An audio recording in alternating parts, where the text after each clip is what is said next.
नमस्कार दोस्तों, स्वागत है आपका friends at preparation YouTube channel पर। स्टार्ट करते हैं फिर फर्स्ट क्वेश्चन के साथ। Which of the following statement are correct with reference to lunar mission.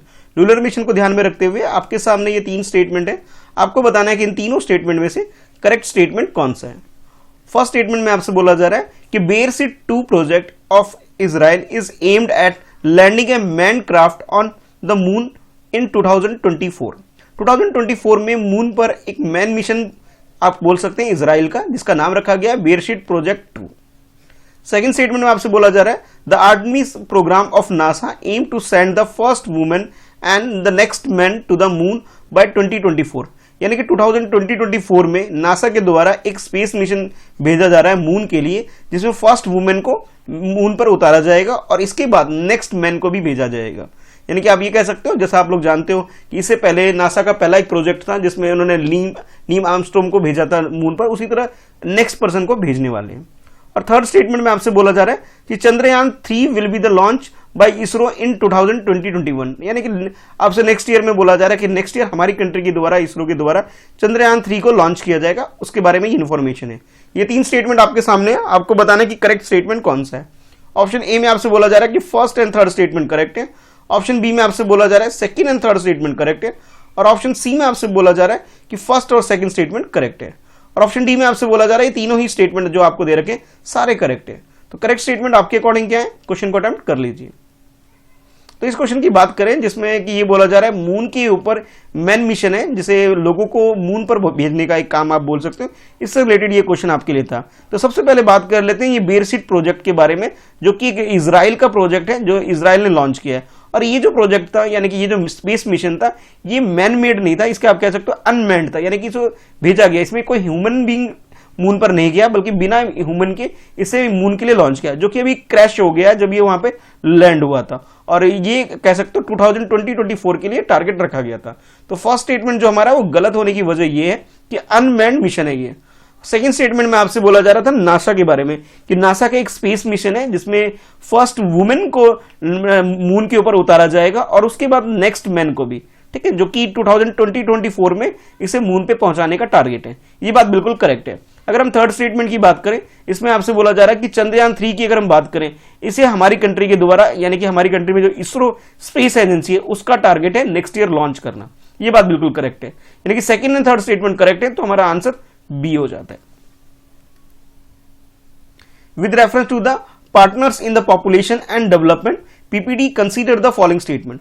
इस क्वेश्चन में आपसे partners in population and development से रिलेटेड क्वेश्चन आपसे पूछा जा रहा है, जिसके रिगार्डिंग में आपके पास ये तीन स्टेटमेंट है। फर्स्ट ये, सेकंड ये और थर्ड ये है। फर्स्ट स्टेटमेंट में आपसे बोला जा रहा है the initiative aim to expanding the improving south south cooperation in the land of reproductive health population and development. यानी कि साउथ रीजन जितने भी कॉन्टिनेंट का आप बोल सकते हो, उस एरिया में डेवलपमेंट का काम, जिसमें हेल्थ और पॉपुलेशन को ध्यान में रखते हुए काम किया जाएगा, ये एक तरह से एक इनिशिएटिव आप बोल सकते हो। सेकंड स्टेटमेंट में आपसे बोला जा रहा है PPD was launched at a international conference on population development, जिसे शॉर्ट में आप बोल सकते हो कि ICPD in 1994 में एक तरह से आप प्रोग्राम लॉन्च किया गया था, जिसका नाम रखा गया partnership in population and development PPD, और इसे जो लॉन्च किया गया 1994 में लॉन्च किया गया था। और थर्ड स्टेटमेंट बोला जा रहा है कि the secretariat of PPD is located in new Delhi. हमारी कंट्री में न्यू दिल्ली में, यानी कैपिटल के अंदर इसका सेक्रेटरीट लोकेटेड है। इसकी लोकेशन के बारे में आपको जानकारी दी जा रही है। तो ये तीन स्टेटमेंट आपके सामने है, आपको चूज करना है कि करेक्ट स्टेटमेंट कौन सा है। ऑप्शन ए में आपसे बोला जा रहा है first and second statement correct है। ऑप्शन बी में आपसे बोला जा रहा है second and third statement correct है। और ऑप्शन सी में आपसे बोला जा रहा है ओनली थर्ड स्टेटमेंट करेक्ट है। और ऑप्शन डी की बात करें तो आपसे जो तीनों ही स्टेटमेंट आपको करेक्ट बताए जा रहे हैं। तो आपके अकॉर्डिंग करेक्ट स्टेटमेंट कौन सा है, क्वेश्चन को अटेम्प्ट कर लीजिए।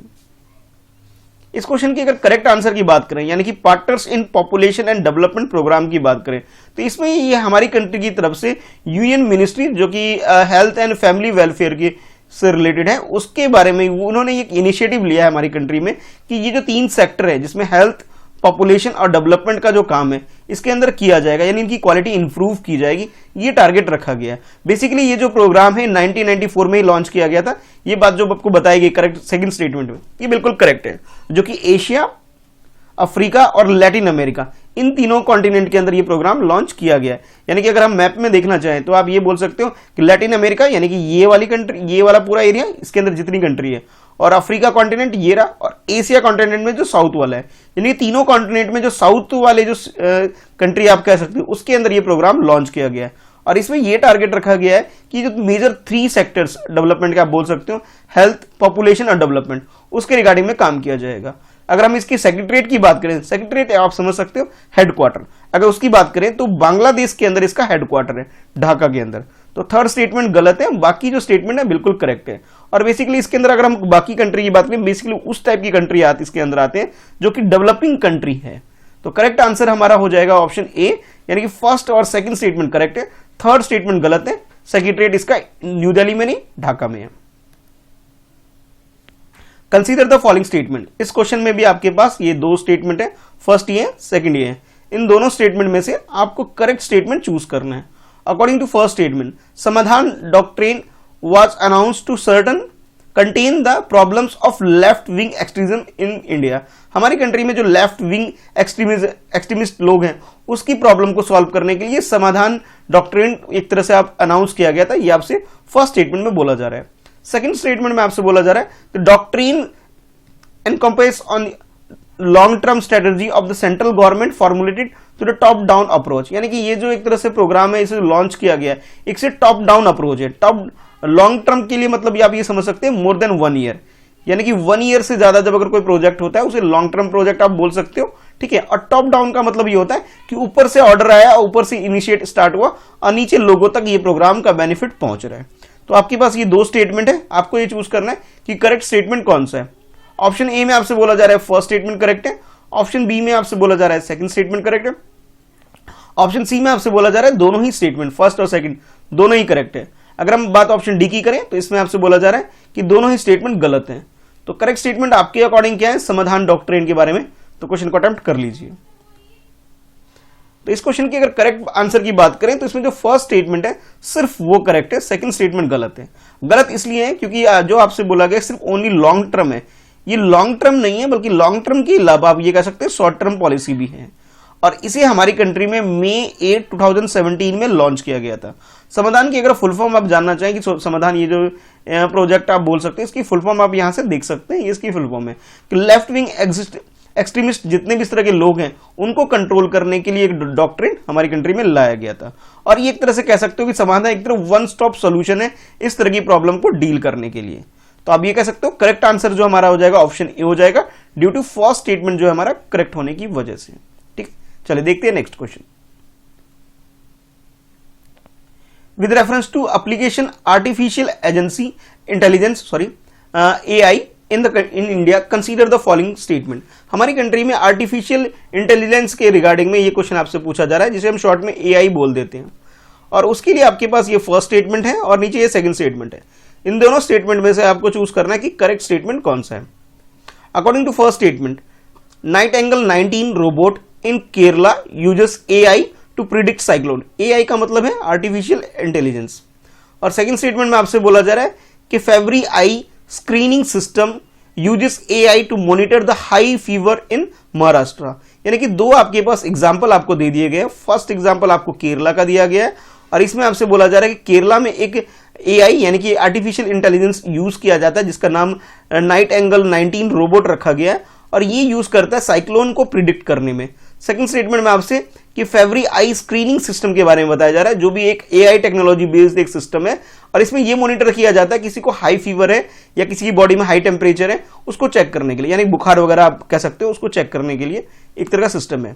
अच्छा, ये दोनों स्टेटमेंट आपको दे दिए गए। अब आपको बताना है करेक्ट स्टेटमेंट कौन सा है। ऑप्शन ए के अकॉर्डिंग फर्स्ट स्टेटमेंट करेक्ट है, ऑप्शन बी के अकॉर्डिंग सेकंड स्टेटमेंट करेक्ट है और ऑप्शन सी में आपसे बोला जा रहा है बोथ फर्स्ट एंड सेकंड दोनों ही स्टेटमेंट करेक्ट है और ऑप्शन डी में आपसे बोला जा रहा है neither one not two. It means ये दोनों स्टेटमेंट गलत है। तो करेक्ट स्टेटमेंट क्या है, क्वेश्चन को अटेम्प्ट कर लीजिए।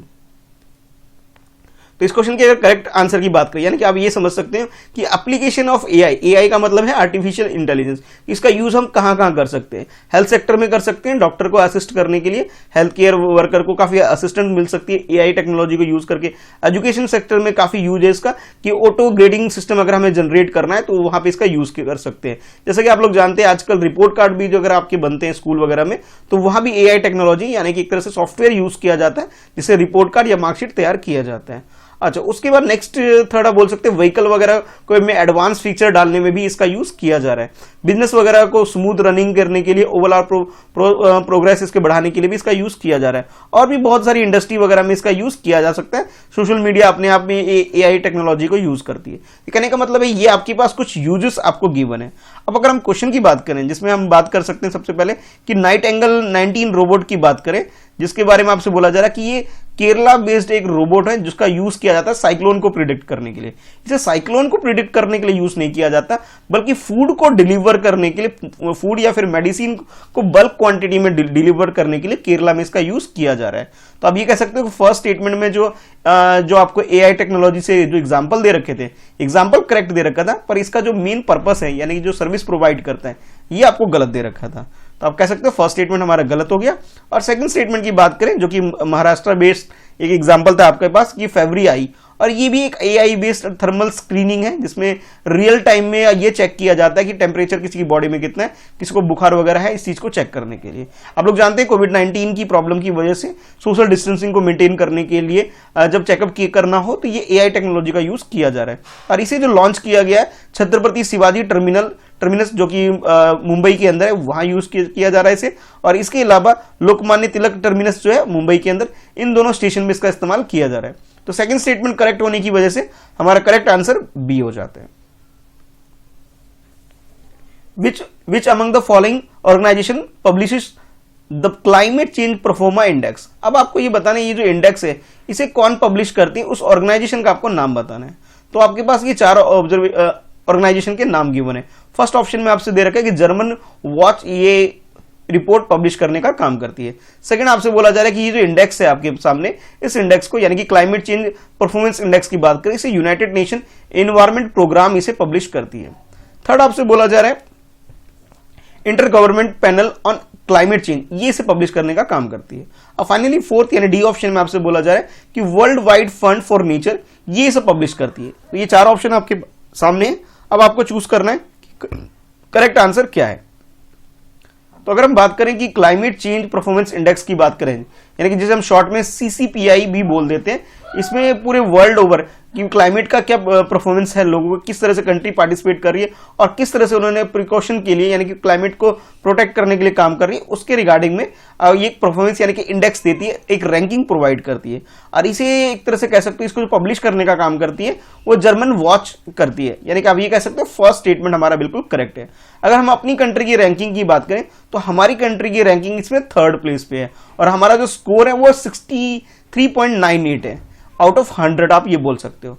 तो हमारी कंट्री का रैंकिंग आप जान चुके हैं, 10th रैंकिंग पे। इसमें अगर आप देखें जो भी वर्स्ट कंडीशन पे जो कंट्री है उसके लिए ये डार्क रेड यूज कलर किया जा रहा है और जो सबसे अच्छी परफॉर्म कर रही है उसके लिए डार्क ग्रीन कलर यूज किया जा रहा है वर्ल्ड मैप के अंदर। तो हमारा ग्रीन कैटेगरी के अंदर आता है, यानी कि इस कैटेगरी में आप बोल सकते हो ये सेकंड इसमें आ रहा है, यानी कि हम अच्छी सिचुएशन में है, यानी कि हम लोग कार्बन इमिशन जैसी जो प्रॉब्लम है उसको ठीक करने में काफी काम कर रहे हैं। अब बेसिकली ये जो रिपोर्ट पब्लिश की गई है इसके अंदर 57 कंट्रीज को इन्वॉल्व किया गया है। इसके अलावा यूरोपियन यूनियन के अंदर जितनी भी कंट्री आती है उन्हें भी इनके अंदर इन्वॉल्व किया गया है।